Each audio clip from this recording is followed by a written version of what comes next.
secara umum, hukum kita harus menutupi aib saudara kita. Ketika dia melakukan kesalahan, tugas kita adalah menasihati dia. Tapi kalau ternyata dosa dia ini berkaitan dengan umat, bukan dosa pribadi dia. Tapi apa yang dia kerjakan itu bisa menyesatkan umat. Apalagi kalau disampaikan tadi, dia sampai berbohong, mengadakan dalil-dalil yang palsu, mungkin yang tidak benar. Apa tugas kita? Yang pertama tugas kita adalah memberikan nasihat kepada dia. Agar dia sendiri yang meralat ucapan dia gitu. Agar dia tobat. Tapi kalau dia nggak mau, nah kita lihat maslahatnya. Apakah perlu dibongkar, disampaikan kepada umat, agar umat berhati-hati dengan dia. Kalau memang diperlukan itu dilakukan.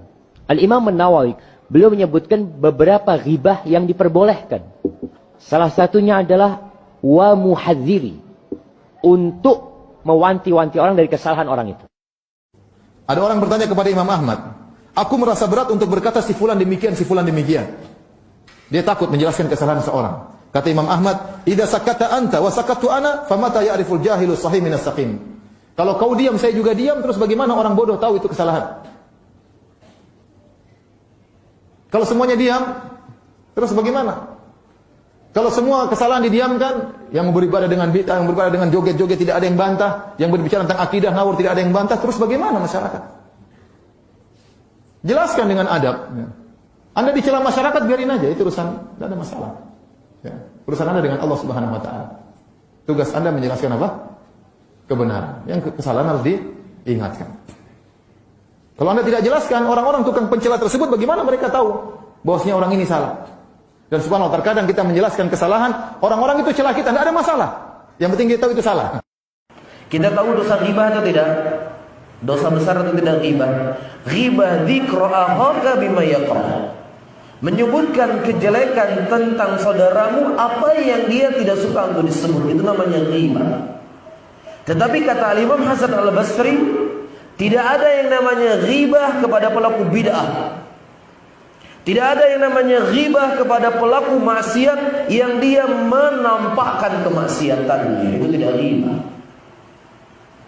Kita mengatakan si fulan, dia telah berbicara di majelis, dia berbicara di hadapan umum, yang pembicaranya begini, begini, dan begini, dan begini. Dan ini merupakan ucapan yang menyimpang dari Al-Quran.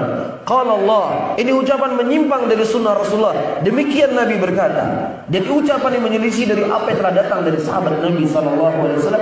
Ini tidak disebut sebagai ghibah, walaupun kita sebut nama mereka. Ini tidak disebut ghibah. Ditanyakan kepada Imam Ahmad rahimahullah, wa imam, mana yang lebih mulia, seseorang salat malam berpuasa atau menyebutkan kekeliruan, kesalahan orang-orang yang menyimpang dari agama ini?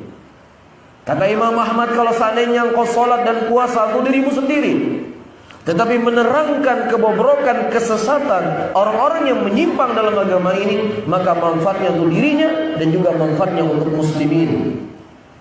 Kita ketahui bahwasanya Nabi kita adalah orang yang paling menjaga lisannya. Dan beliau sendiri yang mengkhabarkan bahwasanya ghibah itu adalah muharram. Tapi dari sisi lain, ini bukan menunjukkan Rasulullah tidak mengamalkan ilmu, tidak. Tetapi Rasulullah ingin menjelaskan di dalam agama ini ada ghibah yang dibolehkan, ada ghibah yang tidak dibolehkan.